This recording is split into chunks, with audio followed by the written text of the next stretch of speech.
Hello YouTuber family, કેમ છો? સૌને ગુડ મોર્નિંગ, જય શ્રી કૃષ્ણ. કે મલકા જો સવારમાં જુઓ ઉના 9 વાગે તો ઉઠી છે અને પછી ઉઠી એટલે મને બતાવ્યું, પપ્પા તો દરવાજો ખોલો તો ખરા. હું તારે હું બહાર જોઉં તો ખોલો તો ખરા.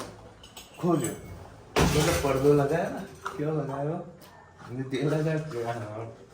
ચલે લગાવ્યો પડદો હે ધન્યુ લગાવ્યો રુચિતા. ધન્યુ મોટી મોટી થઈ ગઈ ને અત્યારે બધી સાકડ પડી તેને વાટી દીધી.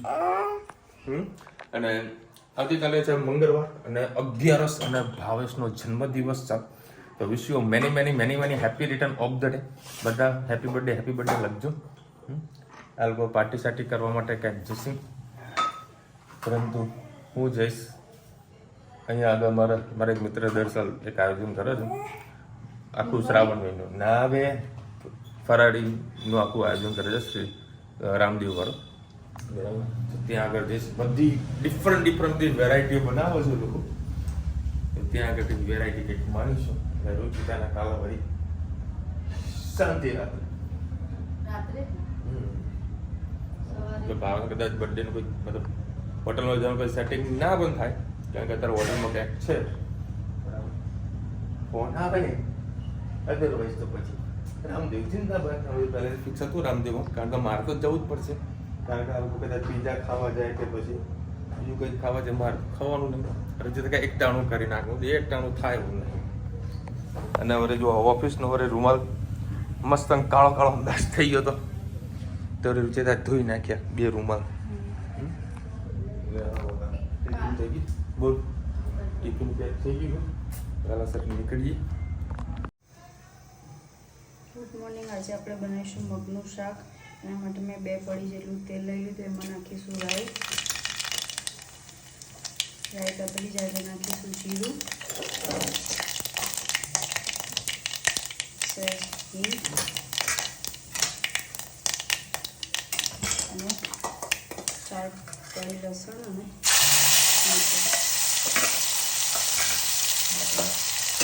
થોડી મગ નાખી દઈશું. મસાલો કરવા બની ગયો ખાવા દઈશું થોડી વાર.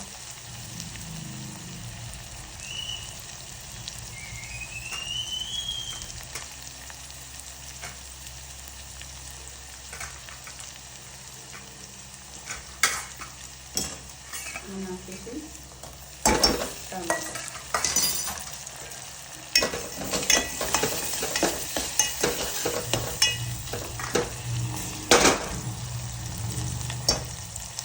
મસાલા કરી લઈએ.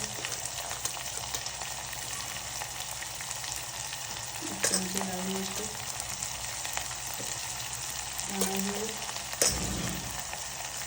મગમાં હળદર નથી નાખી એટલે હળદર મીઠું એડ કરી થોડી ટામેટા અને મસાલા થોડું સેવ એડ કરીએ. પાછળથી જરૂર પડે તો એડ કરીશું.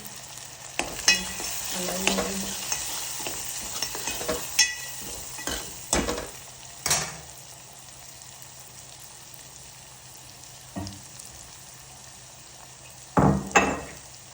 હવે હું એમાં નાખીશ થોડો કટકો ગોળ.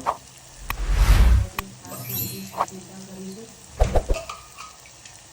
તો થોડી મસાલા એડ કરીશ અંદર.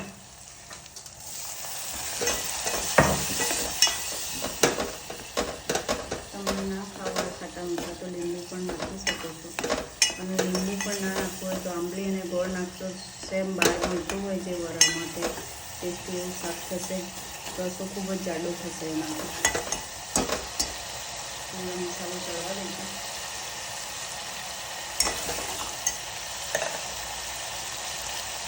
નીચે ઓછી લાગે છે તો થોડું એડ કરીશું આપણે.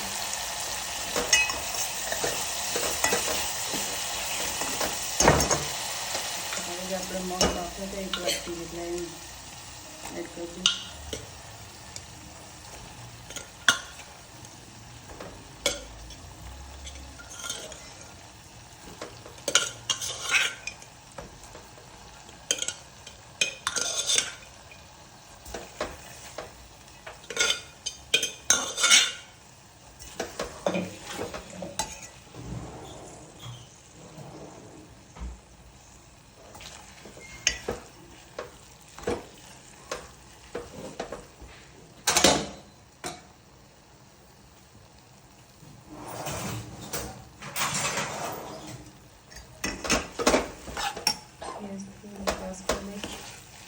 તમારે હવે તે પૂરા ક્યાં લઈ જવાના હોય કે ક્યાંક બહાર જવાના હોય તો આ પૂરામાં બનાવશો તો ખૂબ જ ટેસ્ટી લાગશે. થોડી થોડી કઢી કરી દેવાનું અને ભાત કરી દેવાનું, બહુ સારો ટેસ્ટ આવતો હોય છે. બસ થોડો મસાલો અંદર બેસી જાય તો થોડું બાકી ખાસ કે પાણી એડ કરીશું.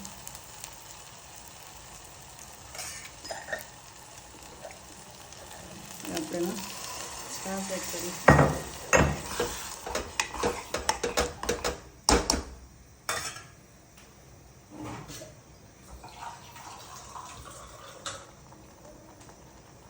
થોડું પાણી એડ કરીશું. જો આપણા ખાટા મીઠા મગ તૈયાર. ટ્રાય કરજો, રોટલા જોડે ખૂબ જ મજા આવશે. આ વખતે બોળચોથે તમે આ મગ ટ્રાય કરજો ગરમ ગરમ. તો છોકરા બાળકો ના ખાતા હોય તો એ મગના રોટલા ખાતા થઈ જશે. કમેન્ટમાં કહેજો મારી આ ખાટા મગની રેસીપી તમને કેવી લાગી. આવજો, જય શ્રી કૃષ્ણ. ભાઈ આ પાર્ટિંગ કદાચ તમે ઓળખતા હોય, કદાચ ફેસ પ્રોપર નહીં આવે. ઇન્સ્ટાગ્રામના યુટ્યુબમાં સરસ મજાના ગુજરાતી કોમેડી વિડીયો બનાવે છે. એના ભાઈ છે અને ગાડીમાં વચ્ચે વચ્ચે ઊભી રાખી હતી. હાલ ઓળખાણ નીકળી બધું. ભાઈ તમે તો વળી સારા માણસો એટલે કે બોલતો નહીં. બાકી એ તમને ફેસ તમને સ્ક્રીનશોટમાં આપું છું. એરિયા ભાઈ છે. જો કે આપણી બધી ડિટેલ્સને બધું આપ્યું છે. આપણે ત્યાં બી ખરીદી કરવા આવશે, કારણ કે ભાઈને ખરીદી કરવાની છે કપડાની. એ હા, ગુડ મોર્નિંગ. આજે આપણે બનાવીશું લીલી ડુંગળી ને ટામેટાનું શાક. એના માટે મેં 2 પડી જેટલું તેલ લઈ લીધું છે. એક અડધી ચમચી જેટલી રાઈ, થોડું જીરું, સહેજ હિંગ. આપણે એમાં લીલી ડુંગળી એડ કરીશું.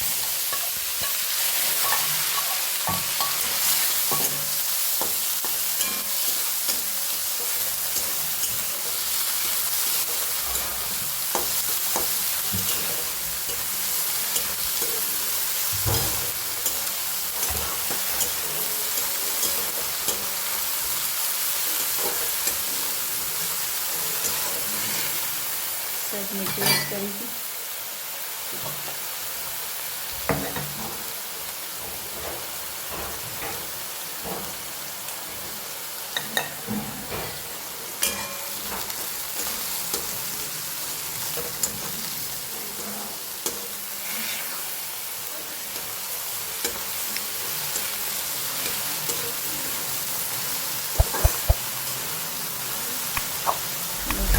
થોડી થઈ ગઈ. હવે ટામેટા તળશે એની જોડે કરી દઈશું.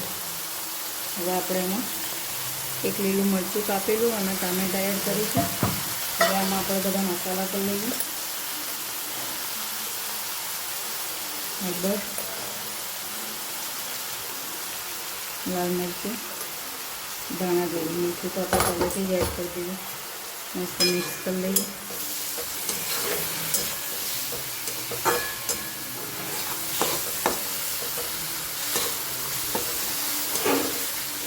કોઈ મહેમાન આવ્યા હોય અને ઘરમાં કંઈ સબ્જી ના પડી હોય કે તમને કંઈક ખાવાની ક્રેવિટી થઈ હોય પણ ઘરમાં શાક પણ ના હોય તો સાંજના ટાઈમે આવું શાક બનાવી શકાય. ટામેટાં ક્રશ કરી નાખશો તો લીલી ડુંગળી અને ટામેટાની ચટણી થઈ જશે.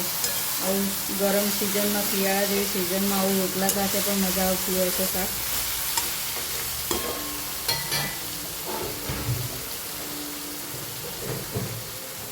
આપણે એમાં લાસ્ટમાં કોથમીર એડ કરી દઈએ એટલે આપણી સબ્જી તૈયાર.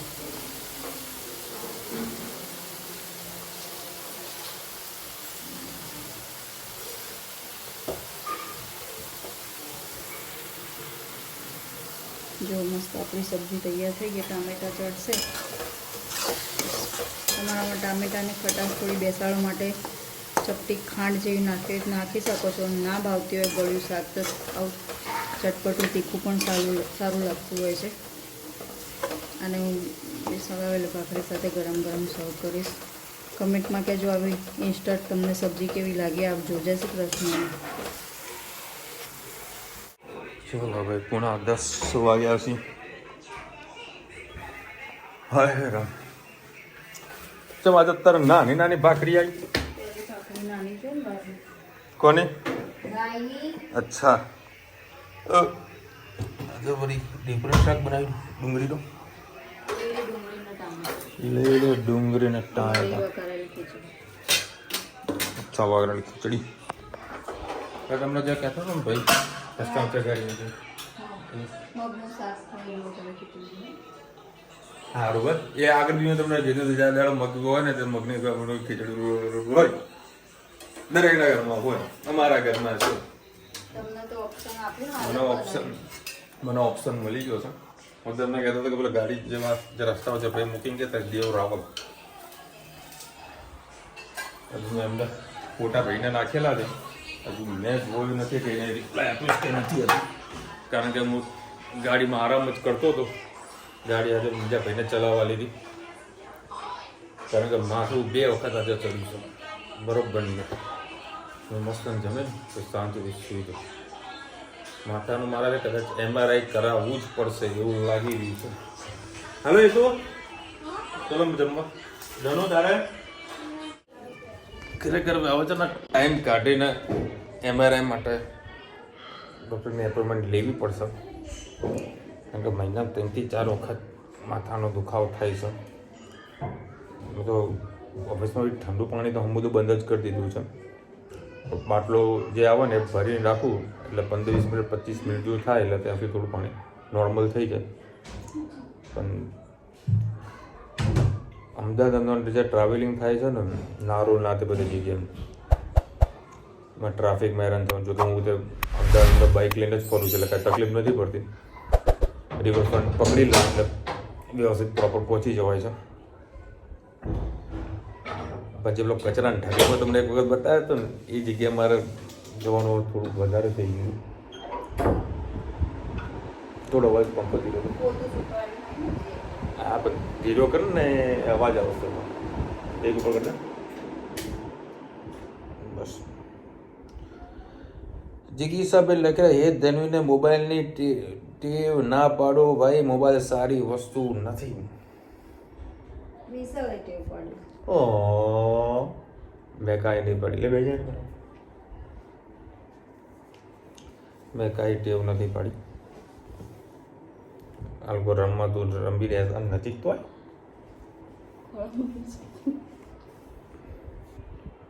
હવે કે પહેલા જેવો ફોન જોવો છે. દિશાબેન લખી રહ્યા છે મેં પણ પહેલી વાર જીવંતિકાનું વ્રત કર્યું છે. ખૂબ સરસ. જે બી વ્રત આવતા હોય કરવા જરૂરી છે. બાળકો માટે હોય એમને છે બાળક હોય ત્યારે જ કર્યું છે. અમને તો લગ્ન થયા 1.5-2 વર્ષથી. જય શ્રી કૃષ્ણ ભાઈ. હું માધવી મહેતા ફ્રોમ મુંબઈ. મારા હસબન્ડ મનીષનો બર્થડે છે. મનીષભાઈ wish you many happy return of the day. ખૂબ ખૂબ ખુશ રહો. અને આવતીકાલે છે મંગળવારે 11.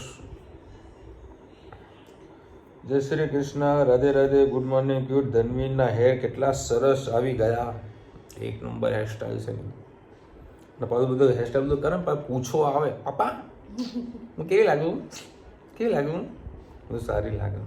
મને ફોટો પાડો તને હેડો એટલે એના ફોટા પાડવાના પછી કાલે અમે કેટલી બધી સેલ્ફીઓ લીધી.